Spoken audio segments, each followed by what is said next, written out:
NCP কর্মসূচির সবশেষ খবর জানাতে মৌলভীবাজার থেকে আমাদের সাথে যুক্ত হচ্ছেন সহকর্মী আহমেদ ফারুক মিল্লাত।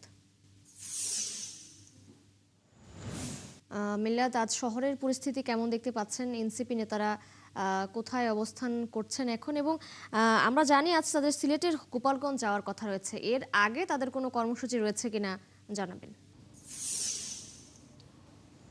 আপনাকে ধন্যবাদ। আজকে এনসিপি যে নেতৃবৃন্দ তারা মৌলভীবাজার সার্কিট হাউসে অবস্থান করছেন এবং তারা সকাল 10টার ভিতরে সিলেটের গোলাপগঞ্জের উদ্দেশ্যে তারা রওনা দিবেন। আপনি জানেন যে গতকালকে দিনভর আমি হবিগঞ্জে কাভার করেছি এবং হবিগঞ্জ তারা মূলত যারা রওনা দিয়েছিলেন তাদের এর আগের দিনের যে সংঘর্ষের ঘটনা, তারা একটি বিক্ষোভ সমাবেশ করার কথা ছিল, কিন্তু তারা শ্রীমঙ্গল থেকে রওনা দিয়ে এই কামাইছড়া, মুসাই, রশিদপুর সহ 4টি জায়গায় তারা প্রতিবন্ধকতায় পড়েন এবং বিপুল সংখ্যক পুলিশ, পিবিএন এবং বিজিবিও ছিল।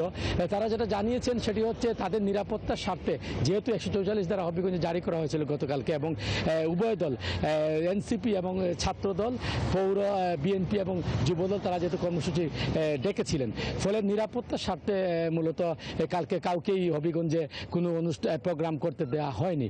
এবং সর্বশেষ নাহিদ ইসলাম এবং সার্জিস সালাম তারা যেটা বলেছে সেটি হচ্ছে যে বিগত ফ্যাসিস্ট সরকারের মতোই বর্তমান সরকার আচরণ করছে এবং তারা বিনা তাদেরকে কোনো ধরনের উস্কানি ছাড়াই তাদের উপরে হামলা করা হয়, কিন্তু ছাত্রদল সেটি অস্বীকার করেছে। এবং সর্বশেষ কামাইছড়া বাহুবল উপজেলার সেখানে থানায় তারা নাহিদ ইসলামের নেতৃত্বে 5 সদস্যের একটি দল যান এবং সেখানে তারা এই যে হবিগঞ্জে ছাত্রদলের সভাপতি 111 জনের নাম উল্লেখ করে এবং 100 জনকে অজ্ঞাত দিয়ে তারা একটি মামলা দায়ের করেন এবং তারা যেটি বলছেন যে তাদেরকে গ্রেফতার করতে হবে।